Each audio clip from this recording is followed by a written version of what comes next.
When leasing commercial space, companies must decide on the length of the lease term. This decision is influenced by a number of factors, including but not limited to growth projections, continuity of operations, build-out needs, economic conditions, etc. Market conditions outside the tenant's control can also have an impact. Retail landlords, for instance, generally require minimum 5-year leases.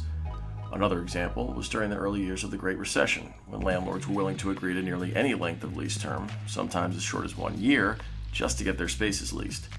In this series, I'll be discussing the most common/traditional lease terms, 3-year, 5-year, and 10-year, but we'll also touch on less conventional terms, shorter than 3 years, between 5 and 10 years, and longer than 10 years.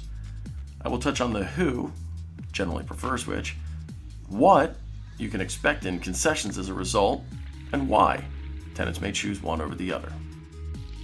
Less than 3 years. Most landlords are not willing to agree to lease terms of less than 3 years. Only in rare cases and/or dire economic conditions might a landlord choose to do so. Options for shorter than 3-year lease terms primarily take the form of subleases. Subleases can be great opportunities for tenants looking for shorter-term leases, as they are often offered below market rates for comparable properties and can include furniture. Between 5 and 10 years. The main reason for a lease term between 5 and 10 years is that the landlord requires a longer term over which to amortize the cost of the tenant's improvement allowance. As construction costs rise, so will the prevalence of 6 and 7-year leases. Another reason for an in-between lease term may be due to the need for space being tied to a contract, franchise agreement, etc. The lease term is then made coterminous with the factor which necessitates the requirement for the commercial space. Longer than 10 years.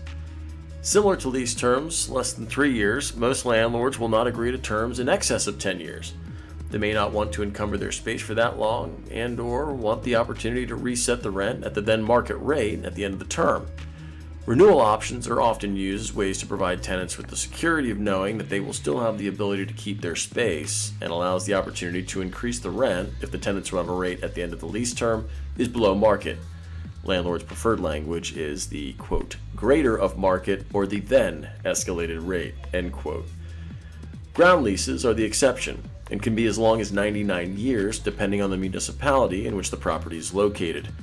Generally, ground leases need to be from 50 to 99 years for a new development to make sense. Did you know that Tyson's Corner is on a ground lease?